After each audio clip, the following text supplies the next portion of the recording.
La tercera cuenta pública que dio el presidente Boric en el Congreso Nacional fue bien distinta a las primeras, más cortita, sin primera dama y con énfasis en temas de seguridad y crecimiento económico. ¿Quién lo diría, no? Así, este año el mandatario dejó más bien de lado sus reformas emblemáticas y puso sobre la agenda otros temas como el proyecto de ley de eutanasia y aborto libre. Pero estos anuncios, que se interpretó como una señal a su electorado duro, ha generado un conflicto valórico y no solo con la oposición, sino también con algunos parlamentarios oficialistas. Ahora, ¿por qué en un país que enfrenta una crisis de inseguridad y ahora también de salud pública, la discusión se ha centrado en el aborto y en la eutanasia? ¿Habremos pisado el palito, como dijo el senador Macaya? Y el tema de fondo, ¿a quién le quiso hablar realmente el presidente este 1 de junio poniendo sobre la mesa estos temas y por qué?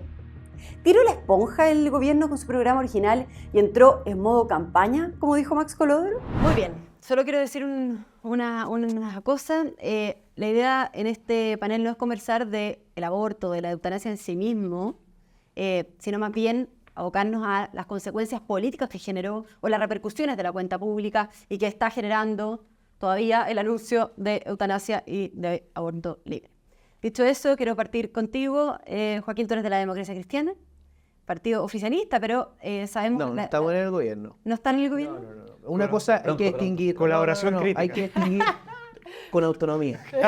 Colaboración con autonomía. No, pero te digo, hay que distinguirlo, porque si bien nosotros no somos parte del gobierno, es cierto, para que no estemos con medias tintas, porque es cierto que construimos un pacto electoral de cara a las elecciones municipales con los partidos de gobierno. Entonces el oficialismo va en la DC. Ya. En el contexto electoral, no somos parte del gobierno. Del aborto libre sabemos que se han generado muchas discrepancias con el gobierno al respecto. Entonces, claro. ¿En qué posición quedan ustedes como Democracia Cristiana? Mira, estamos en una posición que ha sido clara por parte de nuestros representantes en el Congreso, nuestras autoridades políticas partidarias, en donde hemos dicho sin ambages que estamos en contra del aborto libre. No obstante, no podemos estar en contra de su discusión. Y es por eso que el partido asumió una tarea propia, que es actualizar su doctrina respecto a la agenda valórica, y no solo relacionada al aborto, también a la eutanasia, ¿no?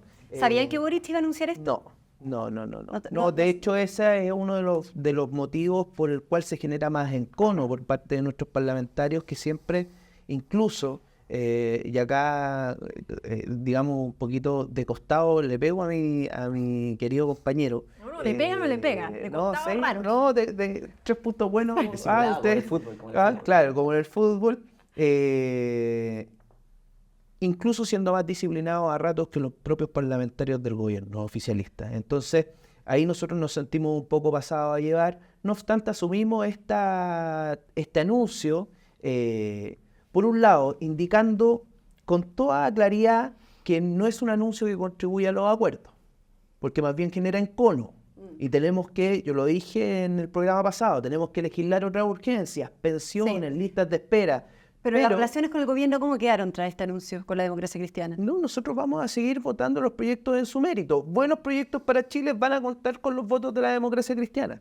Yeah. Ahora, eso, y aquí está el segundo punto, asume un desafío para la DC, que es dar la discusión con nuestras bases militantes, con nuestros simpatizantes y también con independientes que tienen cierta sensibilidad humanista cristiana, demócrata cristiana, de qué posición vamos a adoptar de cara a la legislación del aborto y la eutanasia.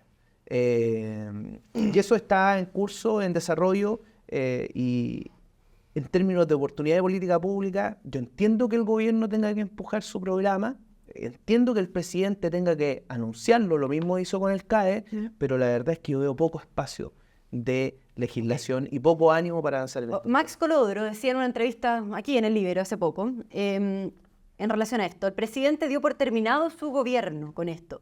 Tiene claro que las reformas emblemáticas no van a salir, que los cambios a lo que apostaba esta generación son cambios que ya no son viables y que finalmente lo que corresponde en este escenario preelectoral es dar inicio a la campaña. ¿Cómo responde, Andrés, qué te parece esto? Y si efectivamente el objetivo de este anuncio es dar inicio a una campaña. Yo no entiendo por qué sería dar por terminado el gobierno si efectivamente lo que se está cuestionando es que... Dar por terminado es una reforma emblemática, se refiere Max. Yo creo que la despenalización del aborto es una reforma emblemática y que el presidente, y que sea de lo que estamos hablando a varios días de la cuenta pública, me parece que genera un poco, significa un poco lo contrario. Pero pacto de haber fiscal, terminado. pacto Fiscal está en la palestra, está en la discusión, se han hecho todos los esfuerzos para llegar a acuerdos en esos temas, y no veo que más allá de la... Pero se dejó más bien de lado la cuenta pública, ¿no? En la cuenta pública también eso me llama la atención, porque se dice que en la cuenta pública, claro, se tocaron estos temas que son los que dividen, que quizás no son las prioridades de Chile, pero eso sería pasar por alto que la primera mitad de la cuenta pública, la primera hora al menos, que es donde la gente efectivamente está más conectada, se habló de las prioridades de la gente. O sea, nosotros como gobierno, esto no es un secreto para nadie, veníamos con otras prioridades, veníamos con un programa que eran otras prioridades, pero la fuerza de la realidad nos hizo tener que enfrentar que los chilenos... Pues nosotros queríamos impulsar temas de medio ambiente, temas de, claro, tuvieron que cambiar valórico. Se tuvieron que cambiar las prioridades porque efectivamente no puedes impulsar muchas reformas que las que tenemos si la gente no puede comer, porque veníamos de una crisis terrible después de la pandemia, y si la gente no puede salir a la calle porque estamos en una crisis de inseguridad de la que este gobierno heredó. Entonces, ¿por esto el presidente entró o no en modo electoral? No creo que entró, para nada, no creo que entró en modo electoral, sino que el presidente me pareció una cuenta pública que fue súper seria, y más allá de las personas que tuvieron estos exabruptos, que a mí me gustó la reflexión que hacía Joaquín respecto de que es... a pesar de que no están de acuerdo con el aborto, ellos están dispuestos a debatirlo. Yo creo que esa es la posición seria de un parlamentario, una persona que gana hartos millones por hacer leyes y por debatir el futuro del país, y no levantarse en medio de la cuenta pública y salir haciendo un pequeño show. Yo creo que eso es lo relevante. Oye, yo 3 cosas con respecto a la cuenta pública. Lo primero es que a mí me preocupa sobremanera el análisis político que ha tratado de instalar el Frente Amplio y la izquierda, que es que Chile se estabilizó. Y dicen se estabilizó porque recibimos el país, no se pudieron llevar adelante el proceso constitucional y se estabilizó. Chile se estabilizó porque se rechazó el proceso constitucional que impulsó la izquierda, que era el verdadero programa de gobierno de la izquierda chilena. Estaba por escrito y tenemos esa suerte. De lo único rescatable del proceso del cual yo formé parte es que al menos lo dejaron escrito. Eso es lo que creen, y ese proyecto fue rechazado. Y de ahí en adelante Chile comenzó un proceso de estabilización. ¿Por qué? Porque, como decías tú, cambiaron las prioridades de las personas. Entonces, lo que uno ve en la primera hora de la cuenta pública es un presidente Boric que lo único que le faltó fue decir que bajaba los impuestos para tener un discurso completamente de derecha. Seguridad, crecimiento económico, emprendimiento, más trabajo. O sea, en el minuto que él decía que bajaba los impuestos, básicamente era un discurso que ha hecho la derecha, y yo me alegro que ustedes se hayan dado cuenta de la importancia de la seguridad y del crecimiento económico. Ahora, ¿por qué el aborto? ¿Por qué la eutanasia? Porque era lo único que le permitía diferenciarse de lo que nosotros veníamos planteando, que es la urgencia de crecimiento, la urgencia de seguridad, la urgencia en crear empleo, y por lo tanto él decía, pero si yo me quedo solo con esto, en mi propio sector van a decir que yo ya me cambié de bando, digamos. Entonces, ¿qué hace? Lleva la discusión, yo creo que de manera inteligente para la izquierda, a el aborto y la eutanasia, porque le permite diferenciarse de la oposición. Y en ese sentido, yo también estoy muy de acuerdo que este es un debate que se puede dar perfectamente. Nosotros desde la UDI hemos tenido una postura muy clara, estamos completamente en contra del aborto, en las 3 causales y en el aborto sin límite. Pero yo creo que esa discusión se tiene que dar, estoy de acuerdo, y ahí es donde yo levanto una especie de alerta, porque muchas veces este es un debate que se dice no es un debate valórico, sino de política pública. Yo creo todo lo contrario. Yo creo que es un debate valórico porque tiene que ver con la concepción de persona que uno tiene. Y creo en ese sentido que en este debate se tiene que escuchar a todas las voces. Muchos dicen acá la iglesia no tiene nada que decir. Perdónenme, yo creo que la iglesia es un actor completamente relevante en nuestra sociedad, no solamente la iglesia católica, el mundo evangélico también, y tiene el legítimo derecho de plantear y expresar públicamente su fe y dar argumentos racionales para poder sostener lo que ellos plantean. Por lo tanto, yo completamente abierto a que sea un debate, pero insisto, es un debate valórico, y creo que el presidente lo pone en la palestra para no terminar con un discurso completamente de derecha, que fue la primera hora, hablando de crecimiento, de seguridad, de generar más puestos de trabajo, que yo creo que en buena hora la izquierda dejó de lado su proyecto refundacional. Espero que sea de verdad y que no solamente sea un maquillaje, y empiece a adoptar los temas que realmente son urgentes para Chile. ¿Crees que el objetivo, o creen que el objetivo era más bien desviar la agenda, cambiar el foco de atención, hablando de eutanasia, de aborto libre, con algún objetivo, Paz?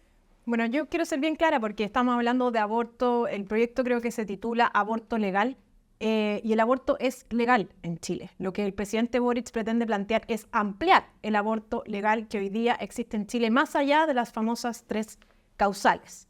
Entonces, ojo con eso, porque la izquierda es experta en este tipo de cosas, de instalar como que en Chile no existiera aborto cuando sí existe. Y hay hay una ley de aborto en 3 causales que el presidente Boric busca extender, y esa es la idea, primero que todo. Segundo, yo creo que aquí hay un intento que lo señalábamos el último programa, es decir, existen en Chile ciertos consensos, me parece a mí, en materias súper relevantes, como por ejemplo la protección de la vida de personas inocentes sin ningún tipo de condición. Eso es un consenso que existe en Chile, como también existe consenso en materia de salud, que tiene que ser un sistema mixto, como existe consenso en materia de propiedad de las cuentas de capitalización individual, existen, o en prestación mixta también en materia de educación. O sea, hay ciertos consensos fundamentales en Chile que el presidente Boric se resiste a aceptar, y aún así, en contra de la voluntad de la mayoría de los chilenos, aspira a extender este proyecto respecto al cual no solamente hay una oposición mayoritaria que lo miden las encuestas, sino que además fue rechazado durante el gobierno del presidente Piñera un proyecto, y luego fue ampliamente rechazado el proyecto refundacional de la izquierda, que entre otras aberraciones contenía esta propuesta inhumana de aborto sin condiciones. Entonces, ojo aquí. Bueno, y lo otro que... ¿Pero por qué estamos hablando de esto finalmente? ¿Pisamos el palito, como dijo Macaya? Yo creo que en función de lo mismo, yo creo que aquí el presidente Boric se va a encontrar con una pared. Porque al menos en mi sector hay muchas personas que estamos dispuestas a defender la vida sin condición en cualquier momento y oportunidad. Es decir, aquellos que esgrimen como argumento que no hay que pisar el palito, o que hay otros temas importantes, o que en definitiva, no podemos perder tiempo en legislar o discutir más bien sobre esto, porque en realidad hay otras urgencias sociales. Bueno, a mí me parece entonces que esas mismas personas es realmente inconsistente entonces que hayan aprobado iniciar 2 procesos constituyentes y adicionalmente hoy día promueven reformas al sistema político, porque esas sí son cuestiones que desviaron la atención respecto a las urgencias sociales de los chilenos. Es decir, a mí esto, la protección de la vida sin condiciones de toda persona que está por nacer desde la concepción hasta la muerte natural es un debate fundamental y se va a encontrar el presidente con una pared, porque aquí no van a pasar. Es decir, realmente yo creo que aquí nosotros deberíamos tener la capacidad de redefinir lo que son los derechos sexuales y reproductivos de las mujeres. ¿Por qué? Okay. Porque ¿por qué no hablamos de fertilidad, por ejemplo, de apoyar a las mujeres que tienen problemas de fertilidad? ¿Por qué no apoyamos a las madres con embarazos vulnerables? ¿Por qué no agilizamos agilizamos la ley de adopción y de familias de cuidado, por ejemplo, y le damos además una mayor rigurosidad? ¿Por qué entonces no, por ejemplo, eliminamos los impuestos a la renta que deben pagar las mujeres que tienen más de 2 hijos en nuestro país y les devolvemos el impuesto al valor agregado a las mujeres con menos recursos que tienen hijos? O sea, hay una serie de derechos sexuales y reproductivos más, y con esto me callo, que son realmente las aspiraciones más importantes de las mujeres, y no andar asesinando a personas inocentes. Bien, rápidamente si quieren responder y luego cerramos el tema. Así como Paz hizo una precisión conceptual, también hacerla. El aborto sin límites no existe en ninguna parte del mundo, no es lo que se ha planteado tampoco. Ahora, tenemos que conocer el proyecto de ley. Si hay algo que se valora desde el análisis de la cuenta pública, es que el presidente retoma una cuestión que había perdido, que era el control de la agenda. Entonces pasamos a hablar de CAE, rápidamente a hablar de estos temas. No sé si impacta para bien en el gobierno, desconozco, al menos en su base de apoyo, bien, pero retoma... ¿Le habló a su base de apoyo? Pero sin duda. De todas formas, sin ya, duda. ya le había tirado la cara al matapaco. Sin duda, pero tenía Se que habló a las darle mujeres para quienes esto puede ser una tragedia. Sí, sin duda. Por eso es preciso conocer el proyecto de ley, porque yo creo que aquí esta discusión es esférica e integral. Toma cosas que dice Paz respecto a las políticas de incentivo a la natalidad, que tenemos un problema demográfico del cual nos tenemos que hacer cargo, mirando el futuro, etcétera. Pero es esférico, en tanto, no solo es un debate que se concentra en el derecho a la propiedad del cuerpo, sino que también en la dignidad de las mujeres, como dice... Tenemos que cerrar, Andrés, rápido. Muy cortito, sí. Yo creo que Paz tiene todo el derecho a estar en contra del aborto. Eso es una Estoy a favor de la vida libertad. sin condiciones. Perfecto. Encuentro que tiene todo el derecho a estar en esa posición. Ella comentaba que hoy día sí existe el aborto en Chile. Efectivamente existe el aborto bajo 3 condiciones, pero además existe la objeción de conciencia. Entonces existen muchos casos de personas que necesitan acceder al aborto bajo estas 3 causales, pero que van a un centro médico y hay objetores de conciencia. Entonces, no, efectivamente, esas personas no están viendo cumplido su derecho a acceder a la legislación del aborto en 3 causales. Eso es primero. Y para cerrar también, estamos hablando como si el aborto fuera, claro, una degeneración, un asesinato, pero si hace poco me tocó ver un mapa del mundo, de los países desarrollados, donde están las leyes de despenalización del aborto, y Chile está totalmente en el extremo lejano, en todos los países desarrollados existen mayores permisos para la ejecución del aborto. Pero es que Muy bien, como están- decía están Joaquín, claras las dos posturas, creo yo. por eso no hay discusión valórica, porque en el fondo no Sí. depende...